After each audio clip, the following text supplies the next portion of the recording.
How are you feeling today? How are you feeling? How are you feeling? Are you feeling with your heart?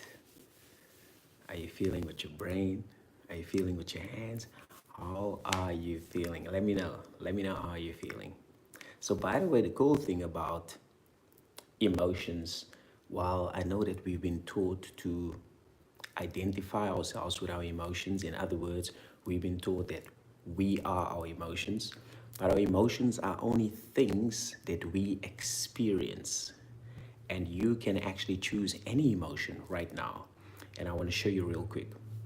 So I want you to just, for a moment, just imagine that you so rage, you're so angry. I want you to imagine that you're very angry. You're like, all over the place. You're swearing, you're cussing. You're like, what the hell is happening? And blah, blah. Just imagine that you're angry.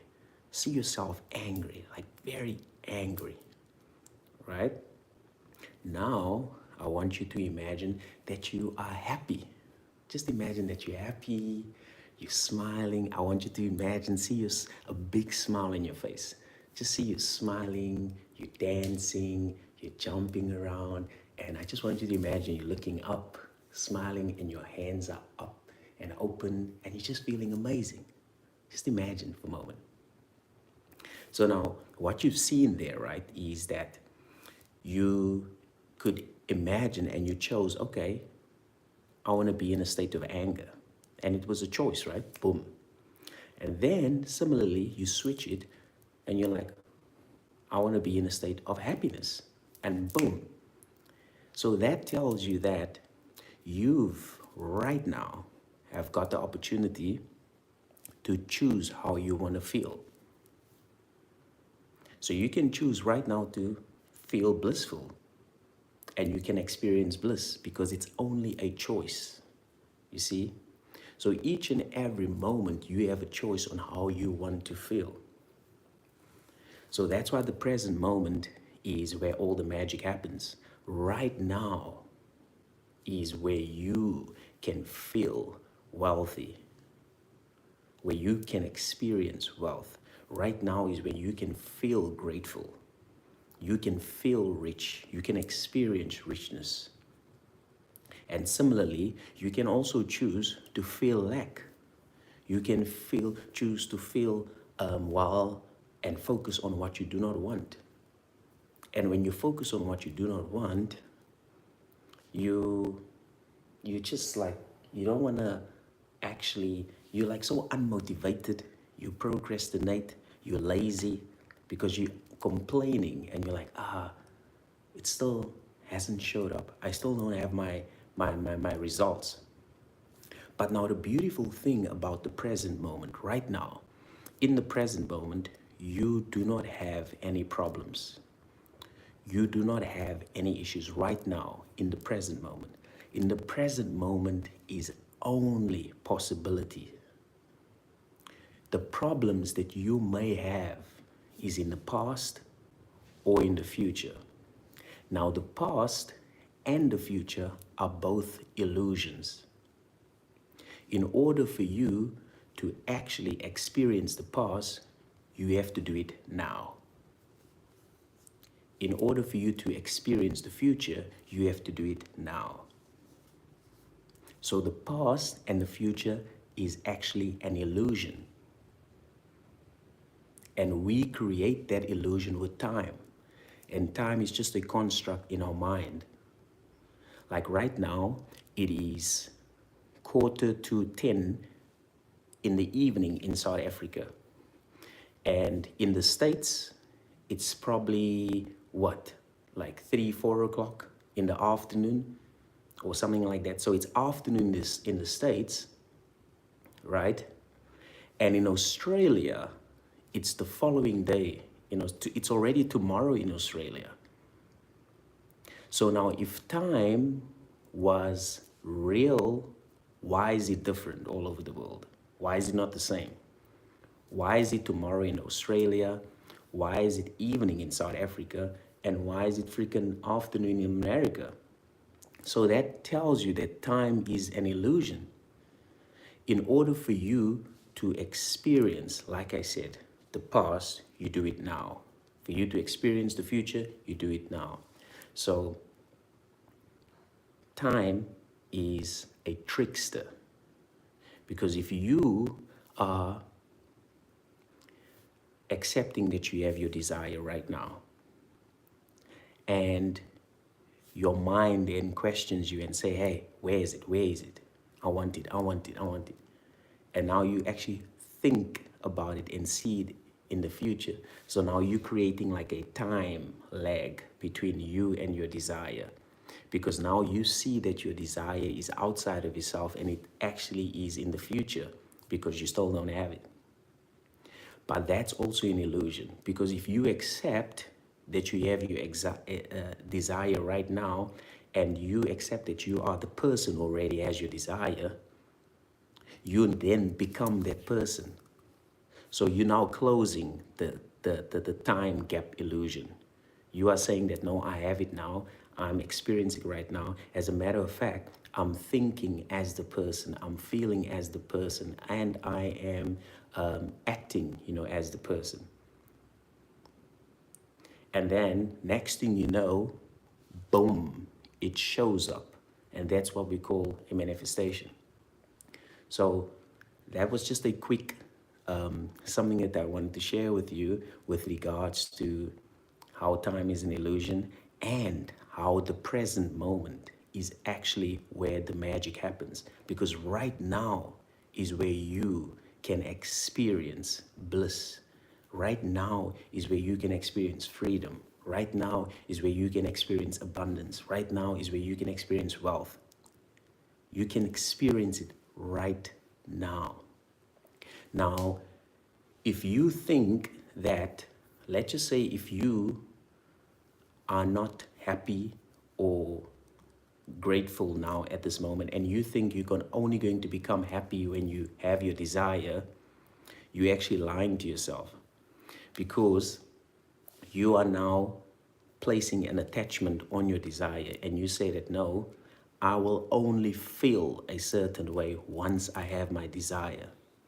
But when you do have your desire, you're still going to feel miserable.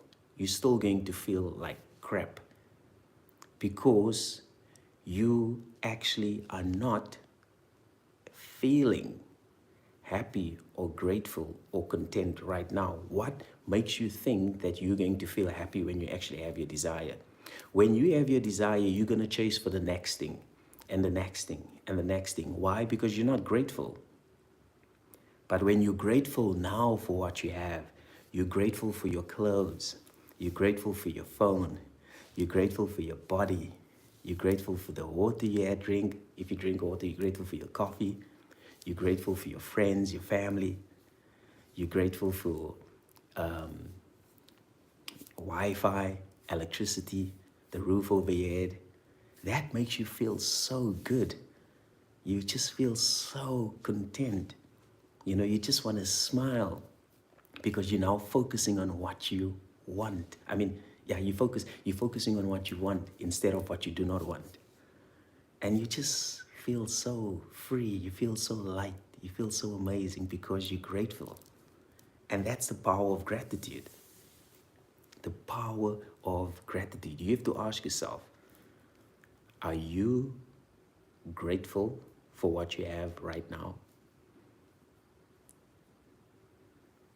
Okay, so now I want to share with you guys the 4 money mindsets. The 4 money mindsets. So this is what I learned from John Assaraf, and it's actually pretty cool, because so the first one, right? The first money mindset is the scarcity mindset, where there's never enough, right?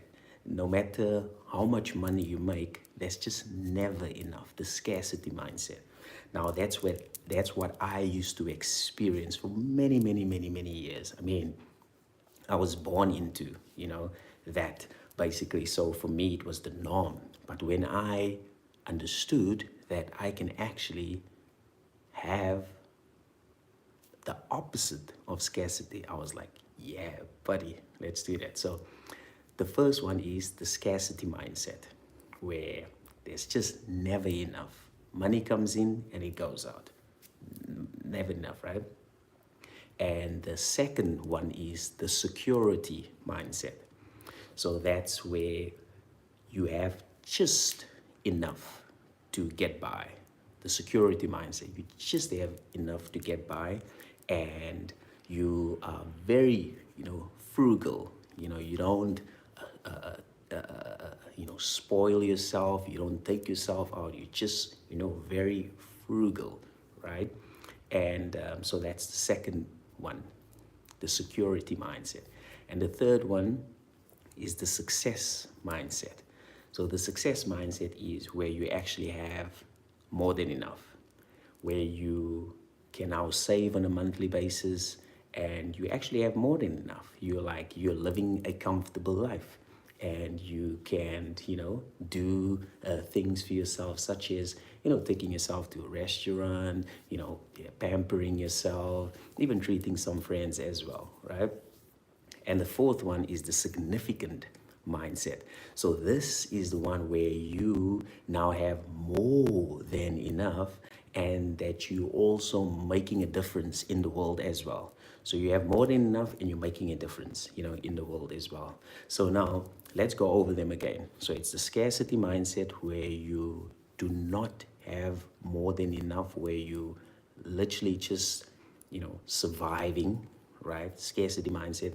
And number two is the security mindset, where you just have enough to get by and you're frugal and you just do not know how you're going to actually, get by the following month, but you're hoping for the best.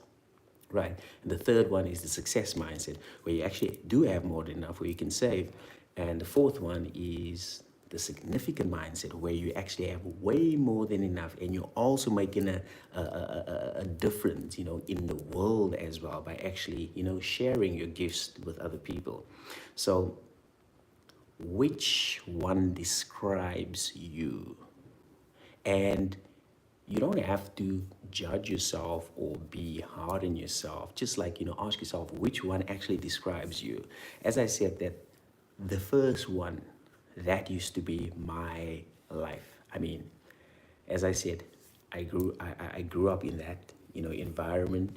And so for me, it was normal for many years until I was shown another way.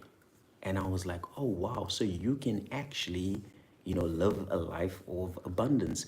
You can actually live a life of freedom, whereby you can do whatever you want, however you want, whenever you want. I was like, oh, wow, I love this, you know. Now, the beautiful thing about choice is you can literally have whatever you want. But now the problem is a lot of people don't feel worthy to actually live the life of their dreams, to live their ideal life. You don't feel worthy. And, I was there as well. I mean, I like, I shared, the story, like when I bought my Range Rover, and I remember in the beginning when I used to drive around, and when people actually looked at me, I used to be so shy because I felt like I wasn't worthy. I wasn't supposed to drive a Range Rover because I grew up in a poor environment with a scarcity mindset. I'm like, who do you think you are, Gabriel? Who do you think you are to drive a Range Rover? So I kind of looked down upon myself, and I did not feel worthy to actually drive a luxury car. And I literally had to, sit with myself and have that conversation with myself and say, no, Gabriel, you are actually one with God. You are one with Source. So you are more than royalty. You're better than King and what's his name, Charles, and you know, Like you're better than royalty because you are one with source. You are one with God. That's why you are worthy. See, when I understood that, I mean, we obviously all one with God, including Charlie, and all these other world leaders. So we're having different human experiences, but on a fundamental level, we are one consciousness, one awareness, one source. And just the mere fact that I am one with source means that I am worthy and deserving of the best, man. You know, I am worthy and deserving of the best of the best. Why on earth would I actually limit myself? Why on earth would I downplay myself? If I am one with the power that created the universe, that means that I can have everything and more. So when I understood that, I was like, yes, I am worthy. I am deserving. I'm no longer going to limit myself. I came to this planet to have an amazing experience. I did not come to this planet to survive, to struggle, to stress, to be anxious, and to be depressed. No. Yes, that was my experience in the past. But now that I actually remembered who I am God having a human experience. I am a spiritual being having a human experience. Now that spirit that is within me and around me is limitless and it's infinite. That spirit, that is me having a Gabriel experience. Now Gabriel seemingly forgot who he was. That's why he placed all these limitations upon himself, such as he's not worthy of the best of the best. He's not deserving of the best of the best. But that was a lie. The truth is, Gabriel is one with source, with God, whatever you want to call that power. And Gabriel can have the best of the best. All that Gabriel needs to do is select which experience he wants, select which desire he wants, and accept that he is now the person who has that desire, and remain faithful to that without wavering and without contradicting himself, but just remain faithful to that. For example, like playing a game. When you play a game, you are focused. You want to get to the next stage. You focus. You know, I'm going to give it my all. You're like, boom. Same thing. We call this the game of life.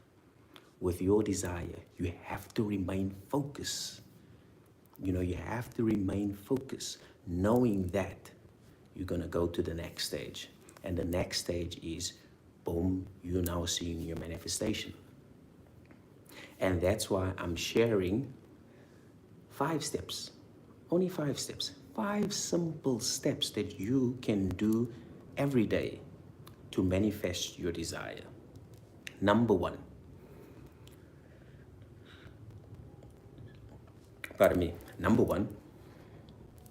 clarity and focus.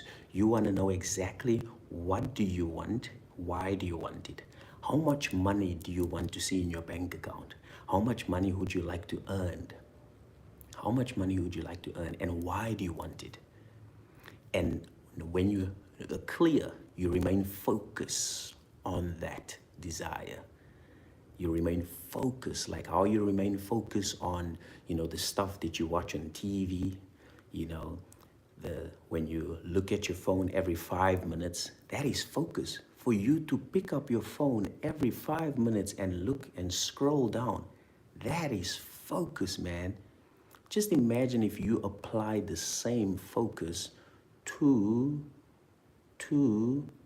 your desire. Imagine what will happen. Number one, clarity and focus. Number two, acceptance and embodiment. You accept that you are now the person who has your desire, and you do not waver or contradict yourself. Just accept that it is done. Like how you accept that the sun is going to come up, you accept that you have a phone, you accept that you're your new age. When it's your birthday today, you accept your new age. You don't waver, you don't contradict yourself. You don't tell your friends, oh, no, it's not my birthday. No, you say it is my birthday. And you accept that it's your birthday. You don't contradict yourself. So step two, you accept and you embody that new state. How do you embody it? You accept that you are the person who has your desire. What does that mean? You think from that version. You feel from that version. You act from that version, And one of the quickest ways to also embody, that version as well is, you could do